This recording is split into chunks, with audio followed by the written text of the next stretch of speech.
webinar. Let me get the slides going and we can get going.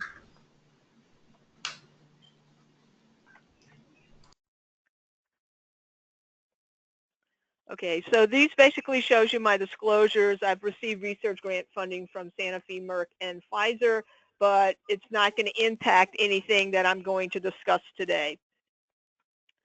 So when you think about human papillomavirus and the infections that it causes, it really causes a spectrum of disease, ranging anywhere from genital warts to cervical cancer to anal cancers to oral pharyngeal cancers.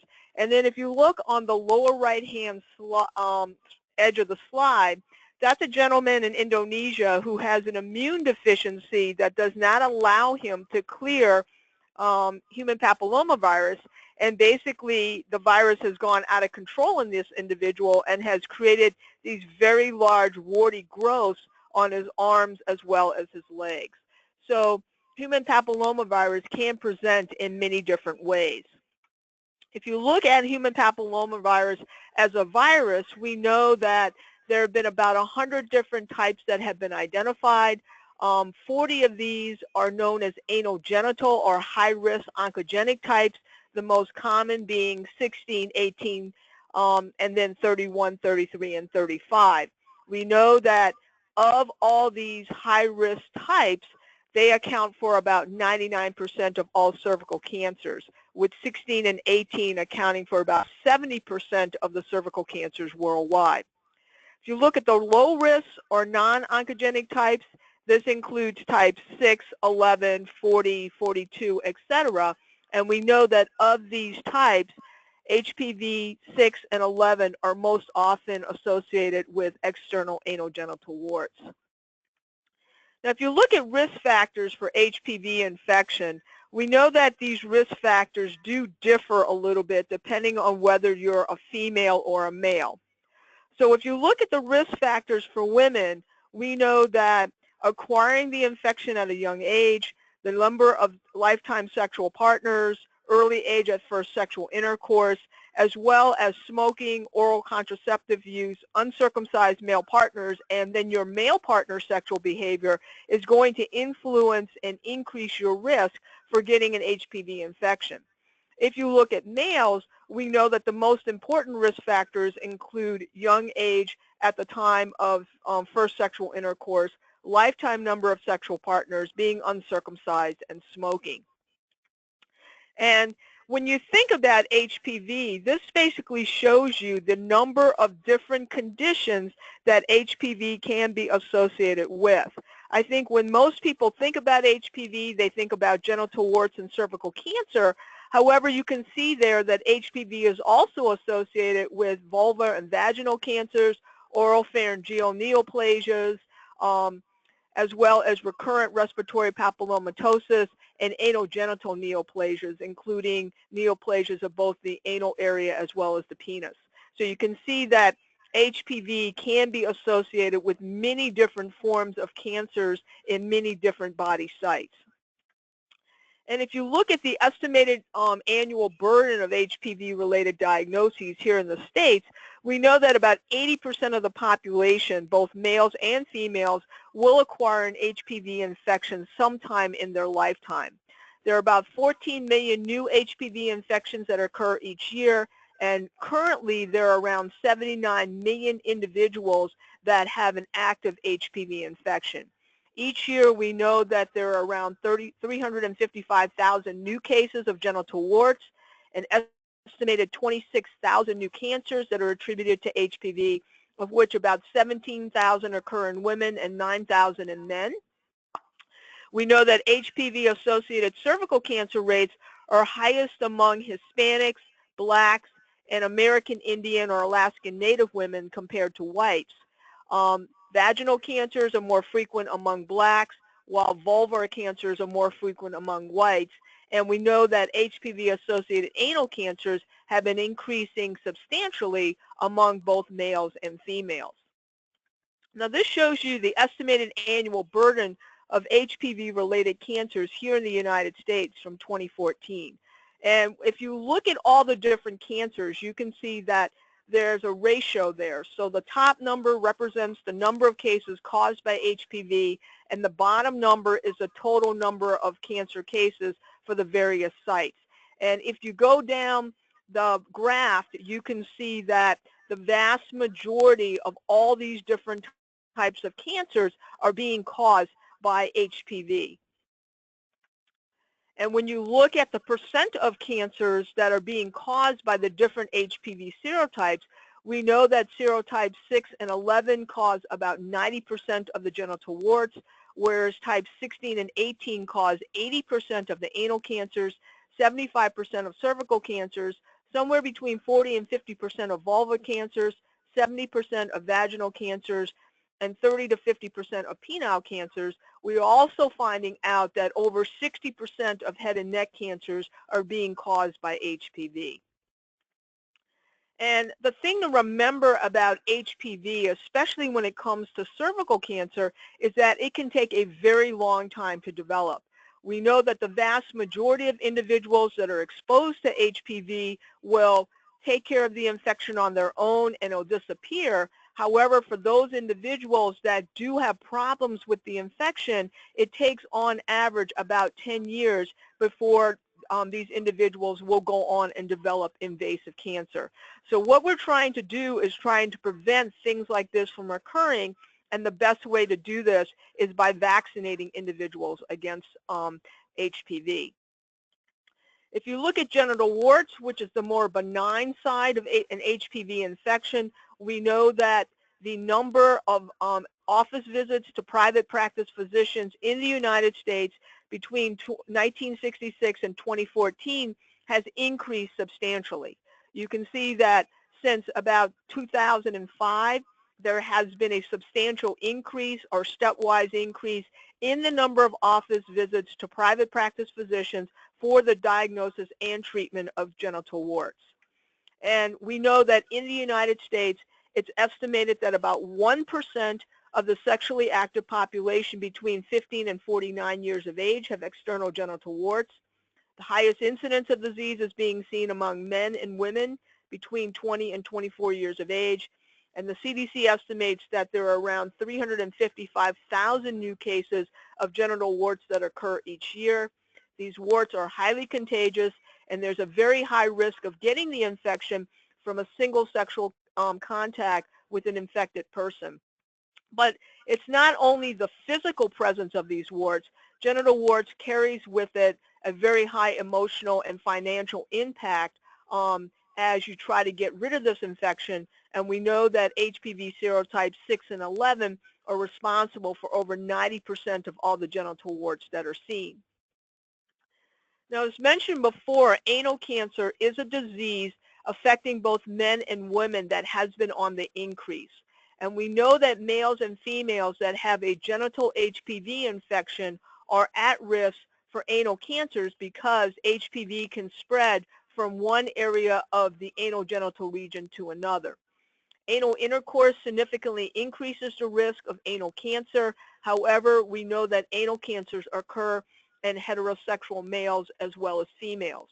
And it's estimated that there are around 4,800 new cases of anal cancers that occur each year here in the United States, with the incidence increasing by about 2% per year. In the U.S., it's estimated that women account for about 67% of the cases of anal cancer, and we know that the risk of anal cancer is elevated among women with cervical and vulvar cancers, primarily because we know that HPV can spread from one area of the anal genital region to another. The highest rates of anal cancers are being seen in white women and black men, and the lifetime risk of anal cancer for someone that's born in the United States today is around 1 in 500 men and women. So it's not an insignificant cancer, and is one that continues to increase in incidence. Now, one thing to remember is that HPV is easily acquired and transmitted even without sexual intercourse. And this is something that many adolescents don't recognize. We know that adolescence can be a time of experimentation, and many adolescents do report engaging in sexual activities other than intercourse. About 45% of adolescents really don't consider other forms of sexual contact besides intercourse to be a big deal. But the problem is that HPV can be easily transmitted through experimentation that involves genital contact of any kind, regardless of whether penetration occurs. And it may take only one encounter to be infected with HPV. And although most infections clear on their own, we know that the persistence of certain HPV serotypes can lead to clinically significant diseases. Now, many adolescents don't realize that they could be exposed to HPV. We know that about 20% of adolescents are not aware that diseases are transmissible through sexual contact other than sexual intercourse, and that infection is often asymptomatic or subclinical. So individuals can acquire HPV from an infected person who does not have visible disease or lesions. We know that if someone is circumcised or if someone uses condoms, it does reduce the risk of HPV transmission, but it does not eliminate the risk totally. And if you look at the time from the first sexual intercourse to the time someone can acquire an HPV infection, this was a study of over 600 female college students looking at the months from their first intercourse to the time that they acquired their HPV infection. And you can see that 4 months after someone has had their first sexual encounter, we know that about 15% of them have acquired an HPV infection. And you can see that the further out they go from their first intercourse, the higher the percentage of individuals that have acquired an infection. So you can see that even by 4 years out, we know that over 50% of them have acquired an HPV infection. And when you look at the age at which someone has their first sexual debut, we know that exposure to HPV at a young age does increases the risk of cervical cancers in women. So this was a study that looked at individuals and the time of their first sexual intercourse and the time that they developed either a carcinoma in situ on pap smear or invasive cervical cancer. And what you'll notice here is that the younger you are at your first intercourse, the higher the risk you are at for going on to developing carcinoma in situ or invasive cervical cancer. So you can see that the blue bar there, if you're 17 years of age and younger, the first time you've had sexual intercourse, you see that there is a much, much higher risk associated with it in that particular age group than if you're older at the time of your first sexual intercourse. And this basically shows you the rationale for vaccinating younger individuals. We know that these individuals develop much higher antibody titer responses than persons that are a little bit older in adolescence. And we know that in younger individuals, you really are trying to immunize them before they have exposure to HPV and before they have sexual intercourse. And you can see that when you're looking at individuals that are 11 years of age and younger, only about 2% of them have been exposed to HPV. But you can see that as the adolescent gets older, a larger and larger proportion of them or percentage of them have been exposed to HPV. And that's why we are trying to emphasize immunizing these individuals at 11 to 12 years of age or even down to 9 years of age in order for them to develop a good immune response to the vaccine and to do it before they actually have their sexual debut. This basically shows you the percentage of U.S. high school students who've had sexual intercourse by grade, as well as by girls and boys. You can see that about 7% of U.S. adolescents report having a sexual debut before the age of 13, and that about 15% of U.S. adolescents report having 4 or more lifetime sexual partners by the time they are a senior in high school. And you can see there that by the time they're seniors, girls have had, more of them have had sexual intercourse compared to boys. So you can see, again, we're really trying to immunize as early as we can in order to protect these individuals against HPV disease. And this shows you the prevalence of HPV infection in adolescent girls by age. And you can see that if you're 14 or 15 years of age, you're looking at about 9.5%. But by the time you're 18 or 19 years of age, you can see that it's over 25% of girls that have an HPV infection. So again, another reason to try to immunize and complete the immunization series at the appropriate recommended times. So the best way to prevent HPV infection really is to vaccinate these individuals. And here in the United States, there have been 3 different vaccines that have been licensed for use.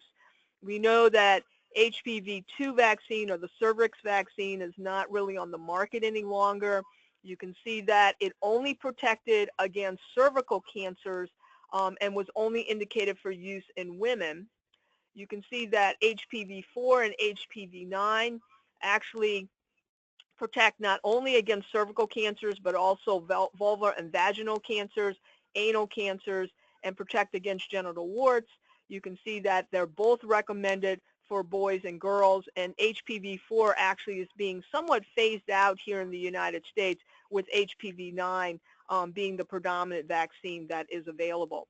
When you look at the duration of protection, we know that all these vaccines have very long durations of protection, and the amount of data that they currently have show that the duration of protection is 10 years or more.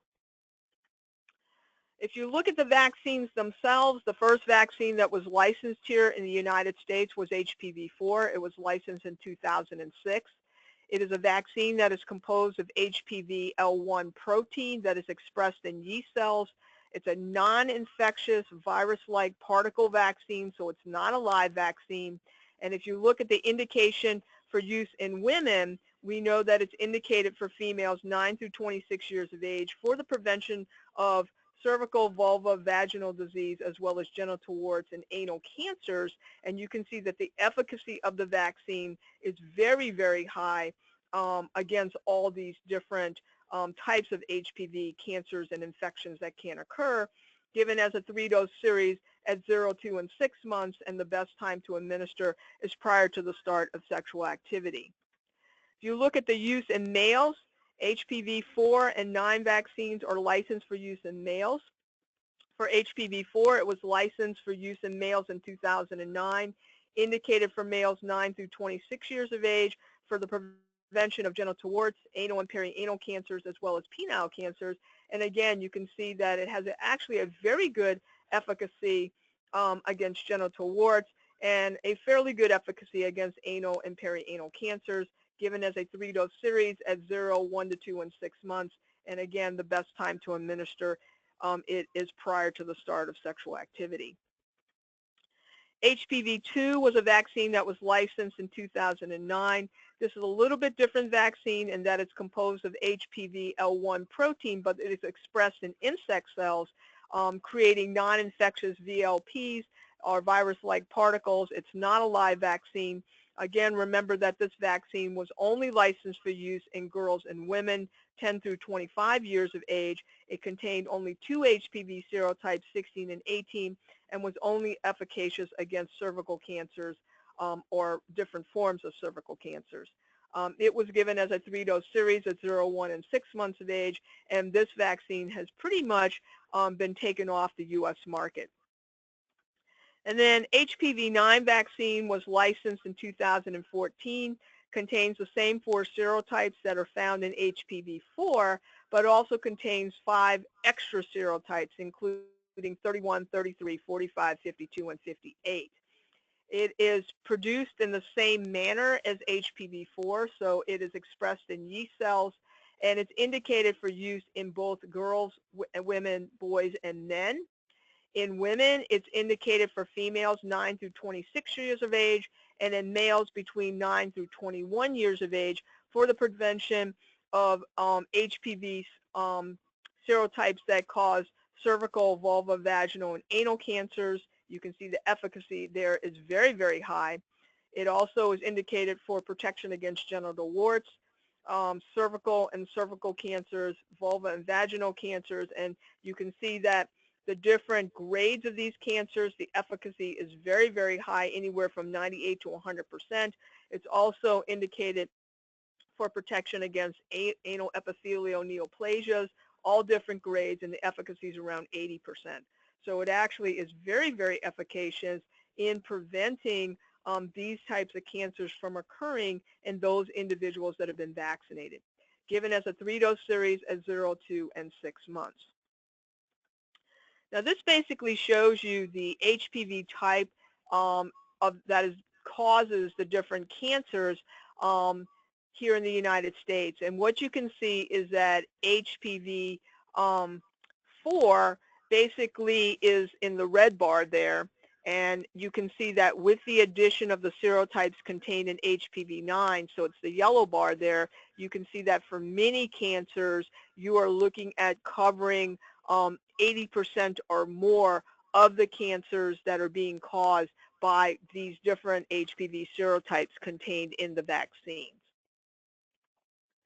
Now, if you look at the clinical context, some more practical issues that you may face with HPV vaccine, we know that syncope or fainting can follow any vaccine. It has occurred following HPV vaccination, and it is recommended that after someone gets an HPV vaccine, they should be observed for approximately 15 minutes after vaccine administration, so that you don't have a teenager who gets behind the wheel of a car and faints while they're driving down the street.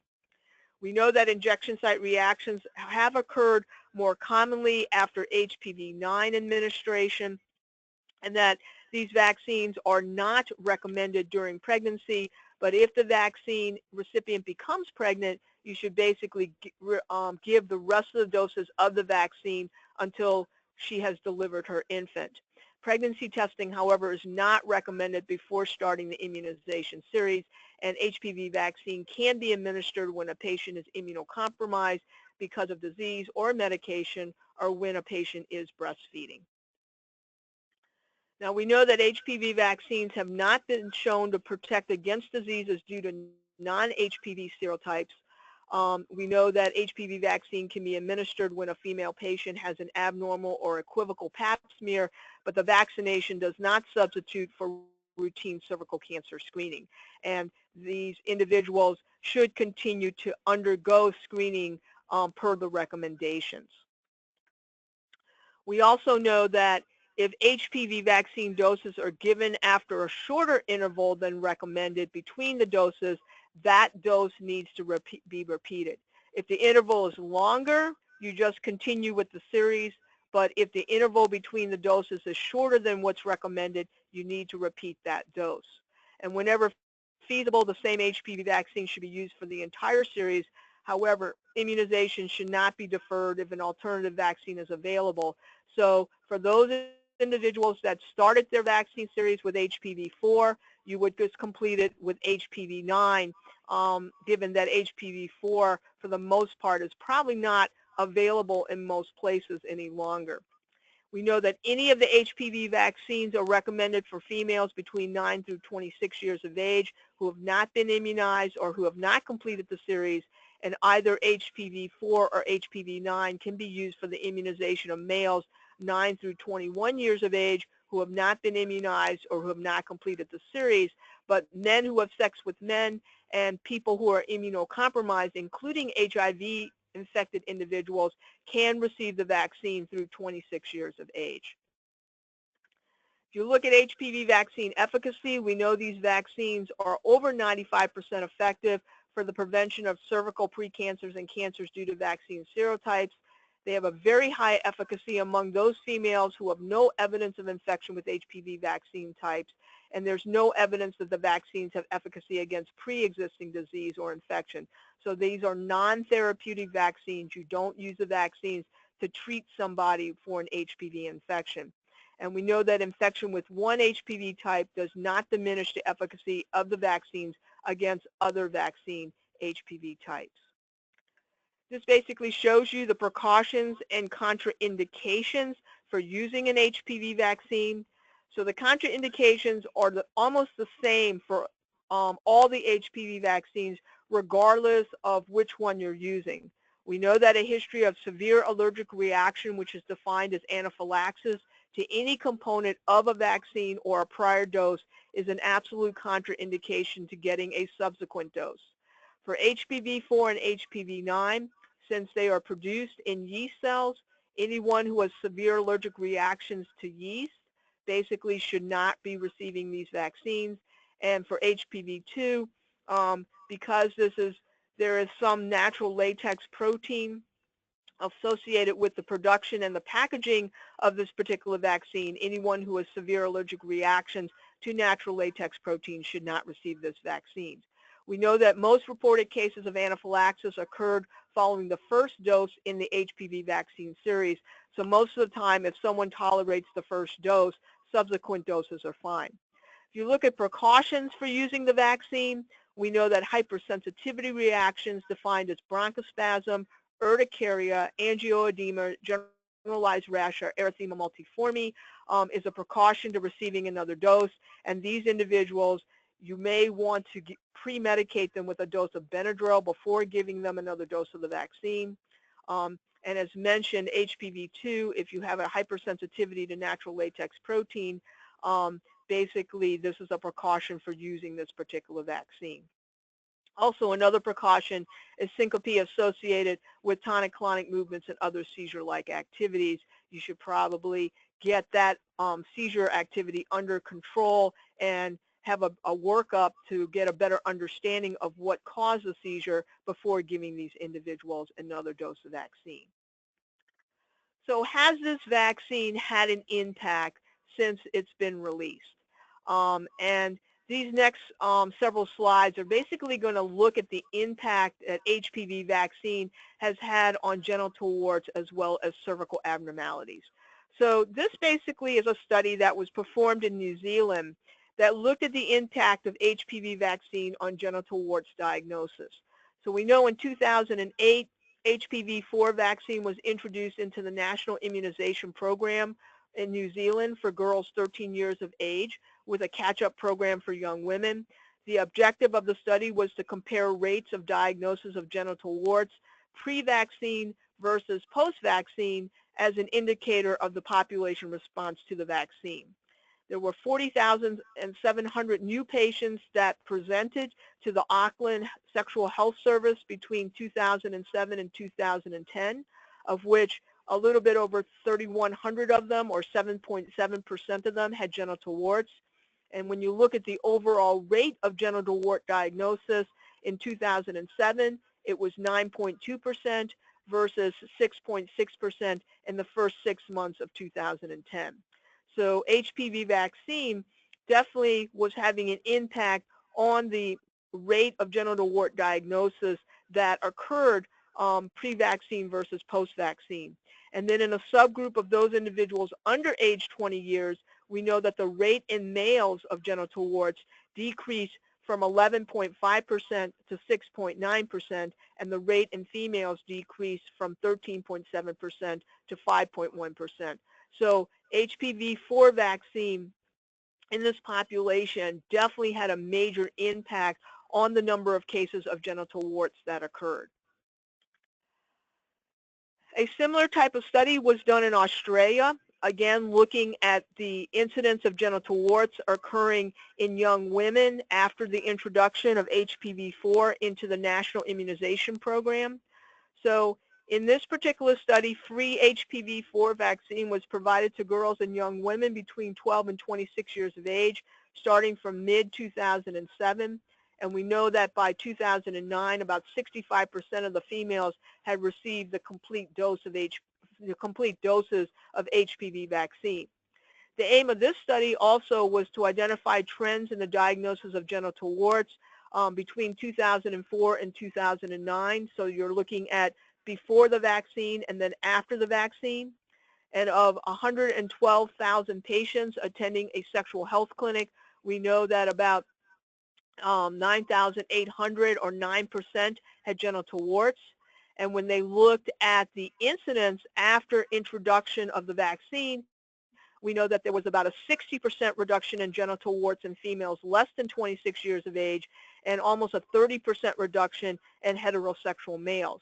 There was no change in the rate in women over 26 years of age or in MSM males since these are individuals that did not receive HPV vaccine. And based on this study, you can see that the males are benefiting from the girls and the young women that received HPV vaccine, in that it also reduced the number of cases of genital warts in these heterosexual males. The vaccine has also had some effect on cervical abnormalities, and this was a study that the Australians did looking at comparing the incidence of high-grade cervical abnormalities before vaccine was introduced into the country and then after vaccine was introduced into the country.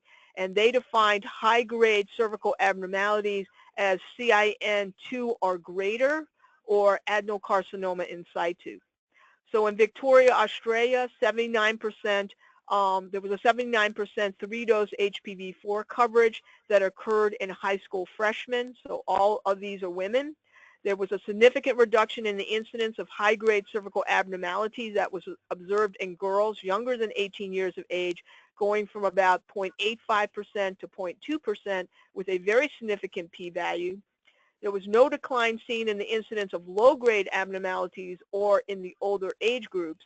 And basically, this is really one of the first reports showing a decrease in high-grade cervical abnormalities within 3 years after implementation of an HPV4 vaccination program in high school students. So again, you can see that this vaccine really is having a major impact on the development of cervical cancers, especially high-grade cervical cancers in those individuals that have been vaccinated.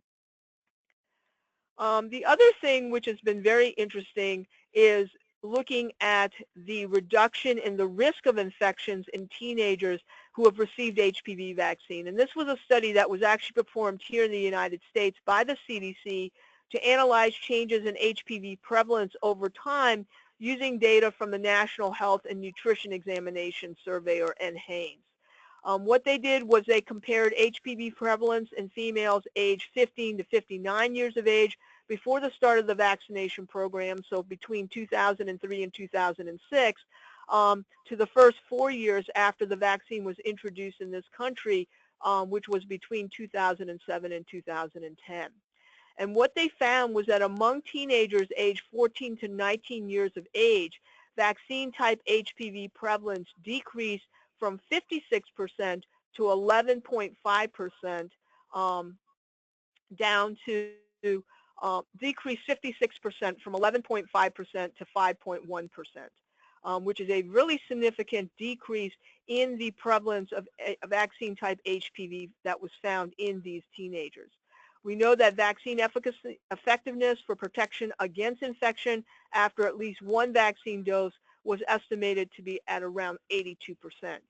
In 2010, only about 50% of 13 to 17-year-old females had received at least one dose of vaccine, and only a little bit over 30% had received all 3 recommended doses.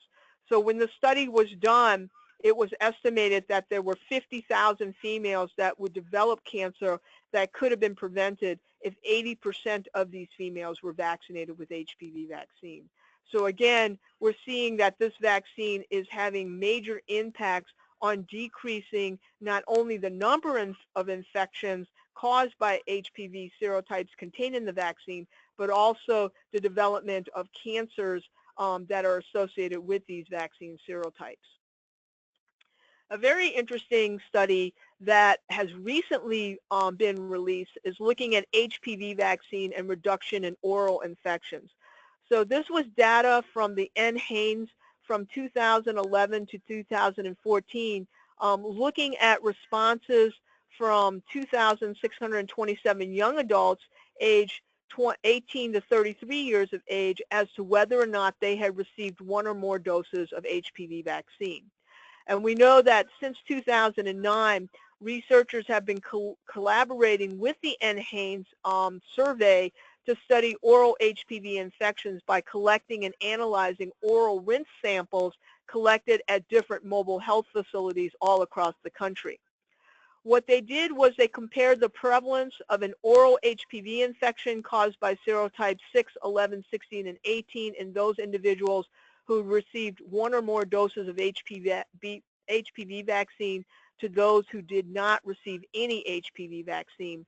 And what they found during this time period was that 18.3% of young adults in the U.S.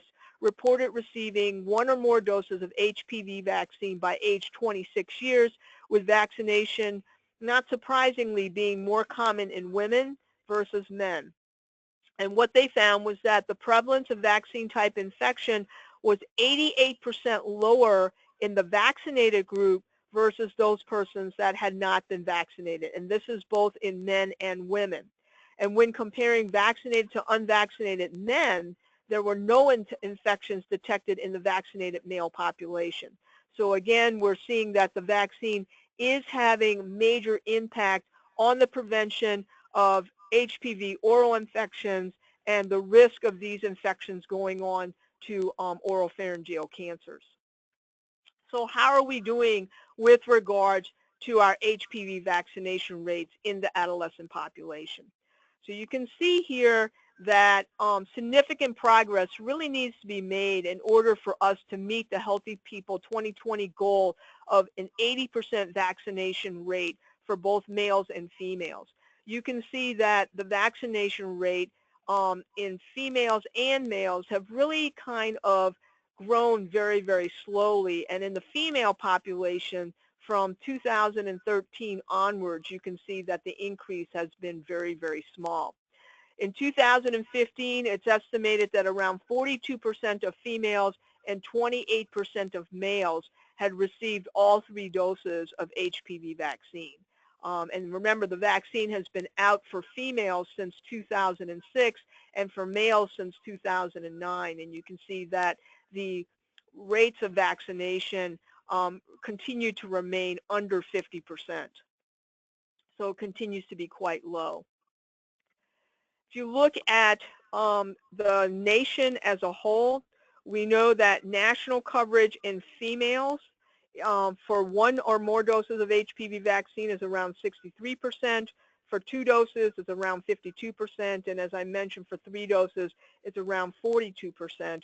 You can see that the ranges there are quite wide, with if the 3 or more doses of HPV vaccine, you can see that the ranges go anywhere from 16.4% to 68%. And there are 15 states that have vaccine coverage rates of less than 59%. If you compare Illinois coverage to the rest of the country, you can see that for 1 dose, it's about 62%. For 2 doses, it's 52%. And for 3 doses, it's about 40%. So we're at or a little bit lower than the U.S. national coverage rates for HPV vaccine, at least in the female population. If you look at the male population, you can see that national coverage rates for 1 dose is around 50%. For 2 doses, it's 39%, and for 3 doses, it's 28%. Again, very, very wide ranges depending upon the state. We know that 8 states have vaccine coverage rates of under 39%. And if you look at Illinois coverage for males, we know that for 1 dose, about 44% have received 1 dose, 34% have received 2 doses, and 27% have received 3 doses.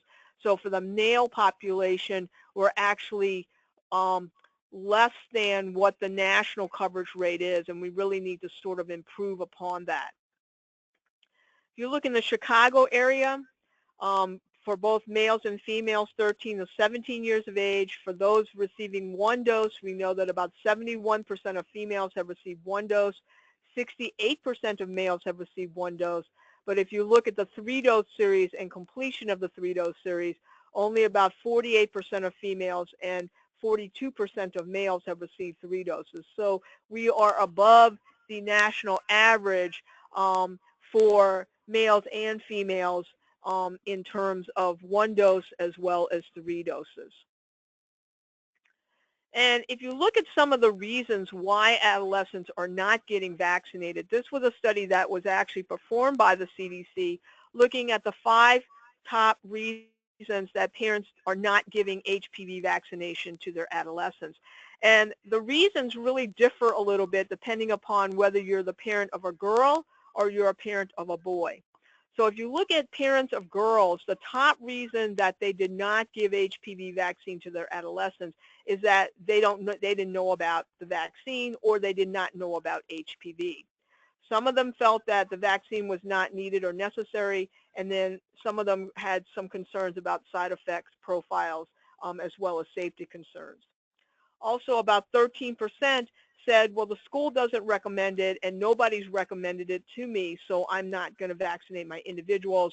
And then only 11% of them said that their child was not sexually active and they did not want to give the vaccine to their girl. If you look at parents of boys, the vaccine not being recommended by a school or by another healthcare provider was a major reason that the boy was not vaccinated. Some parents felt that it was not necessary or needed. Lack of knowledge was also something that they felt impacted their reason for not vaccinating their adolescents. But you can see that in boys not being sexually active, and then safety concerns or side effects was about half of what was seen in the parents of girls. And one thing that people have brought up when this vaccine was first licensed was, does HPV vaccination of teenagers increase their sexual activity? Because this is a reason that some parents give for not vaccinating their child. And this was a study that basically, again, shows that vaccinating somebody with HPV vaccination does not increase their sexual activity. So this was a retrospective cohort study using longitudinal electronic data from a large managed care organization that examined related outcomes of sexual activity. So they basically looked at STI and pregnancy testing or diagnosis or contraceptive counseling as a way of determining whether or not a teen was considering sexual activity or was sexually active. And then they compared this rate of these related outcomes for the different vaccines that teens get at 11 to 12 years of age. So they looked at HPV vaccine, Tdap vaccine, and MCV4. They conducted this study over 3 years between 2007 and 2010 for girls ages 11 to 12. And basically, when they looked at their analysis cohort, the total number of girls that they looked at was about 1,398. 493 had received HPV vaccine and 905 did not. And what they found was there was absolutely no difference in sexual activity related outcome rates among the different vaccine cohorts. So there was no difference whether you got a Tdap vaccine, an MCV4 vaccine, or an HPV vaccine. And they also found that HPV vaccination in the recommended ages of 11 to 12 was not associated with increased sexual activity related outcome rates. So again, giving somebody an HPV vaccine is not associated with an increase in sexual activity in the teens that have received the vaccine.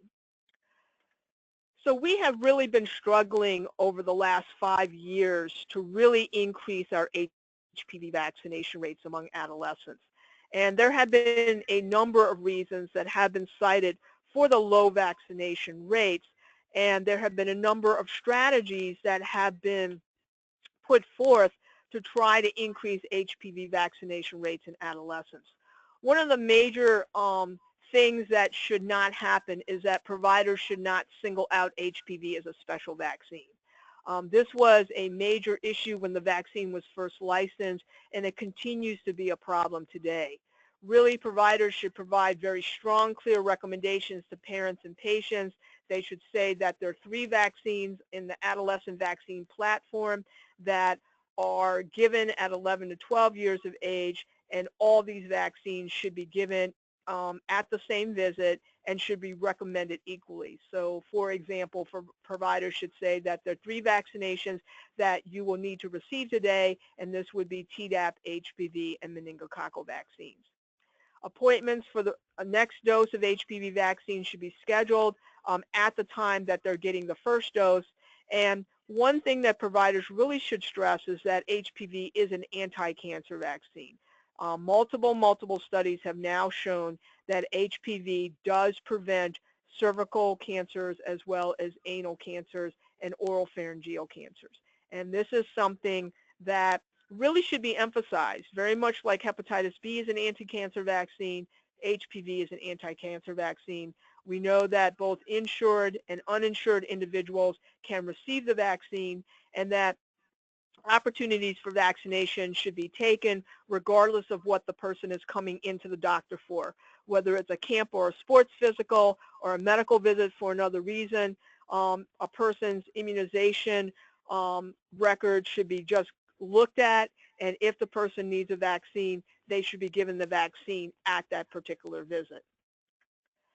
There are other ways in which we can increase HPV vaccination coverage rates, and one that is now recommended is with the 9-valent HPV vaccine is a 2-dose recommendation for young adolescents. And this was just recommended at the end of last year by the CDC. Basically, it's a 2-dose regimen of HPV-9 vaccine for young adolescents, both girls and boys, 9 to 14 years of age, separated by at least 6 months instead of the previously recommended 3-dose series. Teens and young adults that start the series later at ages 15 through 26 years and those that are immune compromised need to continue to receive 3 doses of HPV-9 vaccine to protect themselves against cancer-causing HPV infections. And clinical trials have demonstrated that 2 doses of HPV-9 vaccine in these younger adolescents between 9 and 14 years of age produces a very robust immune response that is similar to or higher than that of the responses that are seen in young adults and older adolescents between 16 and 26 years of age who receive 3 doses. And it's hoped that by giving these younger adolescents 2 doses of the vaccine, we can basically protect these individuals and get higher vaccination rates in the adolescent population. Another interesting way of maybe trying to increase HPV vaccination rates is to institute the vaccine or start the vaccine at a younger age, such as 9 to 10 versus 11 to 12. And this was a retrospective study that was done to determine whether younger age at initiation of the HPV vaccine series was associated with improved on-time completion rates compared to initiation at 11 to 12 years of age. So this was a study that was done in Minnesota between August 2006 and December 2012. The investigators actually looked at data from the Rochester Epidemiology Project to identify all children and adolescents who were between 9.5 and 27 years of age residing in Olmsted County, Minnesota on December 31st of 2012. All HPV vaccination received by the study population was recorded, and the patients were then defined as having completed the series if they had received 3 doses of HPV vaccine with appropriate spacing between the doses.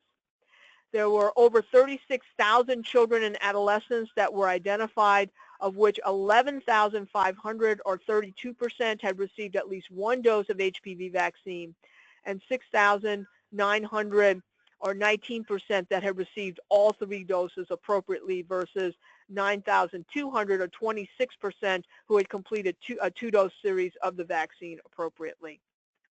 And what they basically found was that over 97% of children that initiated their HPV vaccination at 9 to 10 years of age had completed all 3 doses before 13.5 years of age, compared to 78% of those individuals who initiated their HPV vaccination at 11 to 12 years of age. And this was found to be a very significant difference in completion of the HPV vaccine series. Younger age at vaccine initiation was also associated with completion of the 2 doses of the vaccine and the full 3 doses of the vaccine series before 15 years of age. The median duration of time between completion of the first and final dose of the 3-dose series was a little bit longer among children that initiated the series at 9 to 10 years versus 11 to 12 years, where you had about 9.6 months for completion of all 3 doses versus 8.3 months. And it was basically found in this study that children that initiated the series at 9 to 10 years of age were more likely to be female, of a minority race or ethnicity, and have governmental insurance compared to children that initiated the series at 11 to 12 years of age. But this might be another way to ensure that our adolescents are being immunized, is to basically start the series at a little bit of an earlier age so that you can get these individuals back to complete the vaccination series. So I think in summary, HPV does remain the most common sexually transmitted infection in the United States, with an estimated 6.2 million new infections occurring each year in persons aged 14 to 44 years of age.